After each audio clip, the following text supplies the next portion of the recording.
Hello friends, welcome to my channel. मेरी तरह आप सभी को भी घर और बाहर दोनों का काम बहुत अच्छी तरह से संभालना होता है और इसी वजह से हम सभी की यही कोशिश रहती है कि हम हमारे घर के काम काज को जितना कम से कम समय में पूरी अच्छी तरह से ख़त्म कर लेते हैं तो फिर हमारे लिए बाकी जो समय बचेगा वो हम हमारे फैमिली के साथ साथ अपने लिए भी स्पेंड कर पाएंगे। हम सभी के पास समय बहुत कम होता है और काम बहुत ज़्यादा, इसलिए छोटे छोटे टिप्स और हैक्स हम सभी के बहुत ही काम आते हैं। जैसे आप यहाँ पे देख रहे हो कि मैं मेरे कुर्ती पे कुछ स्प्रे कर रही हूँ। एक्चुअली ये मैं पानी स्प्रे कर रही हूँ और ऊपर से मैं देखिए इस तरह से हेयर ड्रायर को मेरे बालों की जगह मैं कुर्ती पे दे रही हूँ। आप सोच रहे हो ये मैं क्यों कर रही हूँ? एक्चुअली ये मेरा आयरन किया हुआ कुर्ती रखा हुआ था, तो मैं बाहर जाने के लिए जैसे ही इसे पहनी तो मैंने देखा कई जगह पे ऐसे रिंकल आए हैं कि जो देखने में अच्छा नहीं लग रहा है। तो इसलिए थोड़ा सा मैं यहाँ पे पानी का स्प्रे की और फिर उसके बाद इस तरह से हाथों से दबा दबा के मैं उस जगह पे थोड़ा सा हेयर ड्रायर दे दी। अब आप देखिए ये कुर्ती कितना खूबसूरत देखने में लग रहा है। अब ये रिंकल बिल्कुल भी पता नहीं चल रहा है, यानी मैं मेरे बालों के साथ साथ मेरे कुर्ती को भी पूरा परफेक्ट तरीके से सेट कर ली। मुझे रोल ऑन यूज़ करना बहुत अच्छा लगता है, तो मैं अक्सर रोल ऑन की तरह घर पे ही बना लेती हूँ, क्योंकि ये रोल ऑन जो मैं घर पे बनाती हूँ इसमें मैं तरह तरह के सेंटेड वाला बना सकती हूँ। जैसे देखिए मैं यहाँ पे थोड़ा सा एक चम्मच में वेज़लिन ली, इसको गर्म की और गर्म करते ही ये वेज़लिन पिघल गया। अब इसमें मैं मेरे फेवरेट वाला परफ्यूम स्प्रे करूँगी। थोड़ा सा परफ्यूम देके इसे अच्छी तरह से मैं मिक्स करके सेट होने के लिए कुछ देर के लिए छोड़ दूँगी। जैसे ही ये सेट हो जाएगा अब इसे मैं रोल ऑन की तरह इस्तेमाल करूँगी।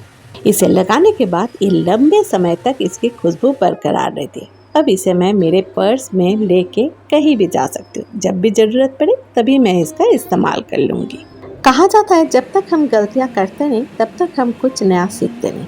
जैसे इसके पहले भी मैं कुकर का ढक्कन गंदा ना हो इसके लिए कई सारे टिप्स और हैक्स का अप्लाई की। उसमें से कुछ सही हुआ, कुछ एकदम गलत, और जिसके वजह से मेरे काम काज और भी बढ़ गए। लेकिन ये वाला टिप्स जो है ये आप लोगों के बहुत काम आएंगे, क्योंकि ये आप लोगों के आंखों के सामने मैं दिखाऊंगी कि किस तरह से अगर हम कुकर पे दाल या फिर सब्ज़ी चढ़ाने के बाद उसमें इस तरह के एक कटोरी डाल देते हैं और कुकर के ढक्कन को बंद कर देते हैं, तो आप वॉच करते रहिए, यानी लाइव टेलीकास्ट आप देखते रहिए कि कुकर में सीटी पड़ेगा लेकिन थोड़ा सा भी कुकर का ढक्कन या फिर गैस कुछ भी गंदा नहीं होगा।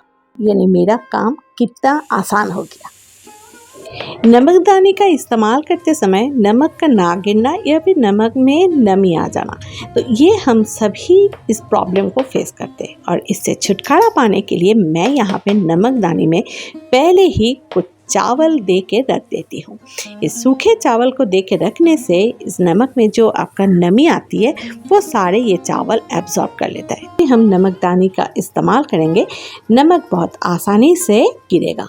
इस तरह के शॉपिंग बैग हम सभी के घर पे रहते हैं, तो मैं हमेशा इस तरह के शॉपिंग बैग का कुछ ना कुछ ऑर्गेनाइज़र की तरह इस्तेमाल करती हूँ। जैसे मैं यहाँ पे कुछ बुक और कुछ न्यूज़पेपर को ऑर्गेनाइज करके रखने के लिए इस शॉपिंग बैग का इस्तेमाल कर रही हूँ। एक तो ये बहुत अच्छी क्वालिटी के होने के वजह से ये वेट अच्छी तरह से ले लेता है, जिसके वजह से बहुत जल्दी ये फटता नहीं है, और दूसरा ये देखने में भी बहुत ही खूबसूरत लगता है। अमेज़न से मैं ये हेवी ड्यूटी वाला डबल साइडेड टेप मंगवाई हूँ, जिसका लिंक मैं आप लोगों के साथ डिस्क्रिप्शन बॉक्स में शेयर कर दूँगी। और ये कैसा रहा, यानी ये कितना अच्छा काम करता है, इसका रिव्यू मैं किसी अगली वीडियो में आप लोगों के साथ शेयर करूँगी। फ़िलहाल पहले मैं इसे यूज़ करके देखती हूँ कि ये कितना असरदार है। एक्चुअली हमारे फ्लैट के घरों पे या फिर रेंटल वाला घरों पे कील ठोकना यानी नेल ठोकना या फिर आपका ड्रिल करना पॉसिबल नहीं होता है, तो इसी वजह से मैं ये टेप मंगवाई हूँ ताकि इसकी सहायता से जहाँ भी ज़रूरत पड़े मैं चीज़ों को वहाँ पे अच्छी तरह से लगा सकूँ। कि मैं इसी तरह के माउंटेन एडहेसिव वाला टेप या फिर हुक का इस्तेमाल करती हूँ। जैसे कि मैं आप लोगों के साथ इसके पहले भी शेयर की हूँ कि घर के कोने कोने में जहाँ भी मुझे कुछ प्रॉब्लम दिख जाती है उसका शॉर्ट आउट मैं खुद ही करती हूँ। जैसे बाथरूम के टाइल्स में मुझे एक क्रैक दिखा, तो इस क्रैक को ठीक करने के लिए मैं यहाँ पे एमसिल का सैनिटरी फ्लेक्सिबल सील टैंक का इस्तेमाल की। जिसका इसके पहले भी मैं आप लोगों के साथ वीडियो शेयर कर चुकी हूँ। आप देखिए यहाँ पे जो क्रैक दिख रहा था वो अभी बिल्कुल भी नहीं दिख रहा है, यानी कितना आसानी से मैं इस क्रैक को छुपा दी। सुबह, दोपहर, शाम या रात जब भी घर पे कुछ भी सब्जी ना हो और खाना बनाने का मन ना कर रहा हो तो तब ये रेसिपी बहुत ही काम आती है। ख़ास तौर से ये उन सभी दोस्तों के लिए है जो बैचलर्स लाइफ लीड करते हैं, जो हॉस्टल लाइफ लीड करते हैं, या फिर जो अपने बहुत ही काम काज के प्रेशर के वजह से खाना बनाने का मन नहीं कर रहा है। सब्जियां आप अपनी इच्छा अनुसार डाल सकते हैं। तो लीजिए, ये सुपी और यमी टेस्टी वाला मैगी रेसिपी तैयार है।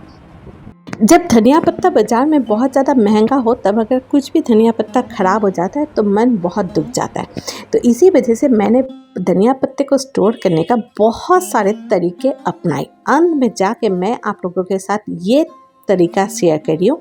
मैं यहाँ पे देखिए ये एल्युमिनियम फॉयल का इस्तेमाल कर रही हूँ। इसके पहले भी इसी एल्युमिनियम फॉयल से मैं ऑलरेडी धनिया पत्ता को मोड़ के रखी थी और जिसे मैं दोबारा इस्तेमाल कर रही हूँ और इसे मैं फ्रीज में फ्रूट बास्केट में रख दूँगी और ये लंबे समय तक फ्रेश रहेगा। इस तरह के पुराने फटा हुआ या फिर ख़राब हो गया ऐसा वाला कॉटन ट्राउज़र्स हम सभी के घर पे रहता है। तो ये मेरे घर पे भी पड़ा हुआ था, तो मैं सोची क्यों ना आज चलो इसका कुछ नया ही लुक देते हैं। इसलिए पहले मैं इसे बहुत अच्छी तरह से स्ट्रेट करके दोनों पैरों को काट ली और उसके बाद उसे जोड़ने के बाद और इस लेस को लगाने के बाद देखिए ये फ्री में कितना खूबसूरत सा टेबल रनर बन के तैयार है। तो अगली बार आप कभी भी इस तरह के कॉटन ट्राउजर्स को फेंकने से पहले ये आइडिया ज़रूर अपनाइएगा। योगा मैट का एक कवर धोने देने के बाद उसे दूसरा कवर पहनाने के लिए मैं इस तरह के लंबा वाला तकिया का जो कवर होता है उसका यहाँ पे इस्तेमाल कर रही हूँ। इससे देखिए योगा मैट कितना अच्छी तरह से कवर हो जाएगा और किसी को पता भी नहीं चलेगा कि मैंने इस पिलो केस के अंदर ये योगा मैट को कवर करके रखी हूँ। मैं इस तरह के लंबे लंबे ईयरिंग पहनना बहुत पसंद करती हूँ और ये वाइट थ्रेड वाला देखिए हैंडमेड ईयरिंग है जिसका जो ये वाइट धागा है वो काला पड़ गया, ये यानी इसमें गंदगी पकड़ ली है। तो इसे साफ़ करने के लिए मैं यहाँ पे एक कटोरी में थोड़ा सा गुनगुना गर्म पानी ली, उसमें थोड़ा सा डिशवॉश लिक्विड ली और इसे भिगो के मैं 5 से 10 मिनट के लिए छोड़ दी। उसके बाद एक ब्रश की सहायता से ये जो मेटल का जगह है वहाँ पे हल्का सा रब की आप देखिए ये जो गंदा हो गया था ईयरिंग ये कितना आसानी से पूरा साफ़ हो गया और ये देखने में भी अभी बहुत ही खूबसूरत लग रहा है। सब्जियों में या फिर सलाद खाने के लिए जब हम प्याज का इस्तेमाल करते हैं तो कभी कभी थोड़े से प्याज बच जाते हैं, तो उस आधे कटे हुए प्याज को बाहर रखने की जगह इसे मैं इस तरह के एक एयरटाइट वाला कंटेनर में भर के फ्रीज में रख देती हूँ। इससे एक तो ये जो प्याज होता है वो बिल्कुल अच्छा रहता है यानी फ्रेश रहता है और दूसरा फ्रीज भी बिल्कुल नहीं महकता। प्याज को इस्तेमाल करने के बाद उसके छिलके को मैं फेंकने की जगह इस तरह से पानी में उबाल के फिर इस पानी को ठंडा करके दूसरे और भी पानी के साथ इसे मिला के मैं पौधों में फर्टिलाइज़र की तरह इस्तेमाल करती हूँ। ये जो रेसिपी मैं आज आप लोगों के साथ शेयर कर रही हूँ ये बहुत ही आसानी से बन जाएगा और सच मानिए ये खाने में बहुत ही टेस्टी होता है और इसके साथ कुछ भी ज़रूरत नहीं होता है, सिर्फ थोड़ा सा केचप या फिर कोई भी चटनी हो जाए उससे ही ये खाने में बहुत ही टेस्टी लगते हैं। जैसे मैं रात के भीगे हुए थोड़ा सा चावल और उड़द दाल उसको यहाँ पे दे दी और साथ में मैं यहाँ पे दे रही हूँ दही और जो चनाचूर हम लोग खाते हैं उस चनाचूर का मैं यहाँ पे इस्तेमाल कर रही हूँ। इन सब का बैटर बनाने के बाद आप देखते रहिए इसे मैं किस तरह से बना रही हूँ। आप लोगों को आज की ये वीडियो कैसी लगी ये बात आप हमें कमेंट बॉक्स में ज़रूर बताएं। अच्छा लगने पर इसे लाइक और शेयर ज़रूर करें। सब्सक्राइब करने पर मेरी अगली वीडियो की नोटिफिकेशन आपके घर तक पहुँच जाएगी। डिस्क्रिप्शन बॉक्स में दिए हुए लिंक से जाके आप मुझे इंस्टाग्राम और फेसबुक में फॉलो कर सकते हैं। Thanks for watching. Have a nice day.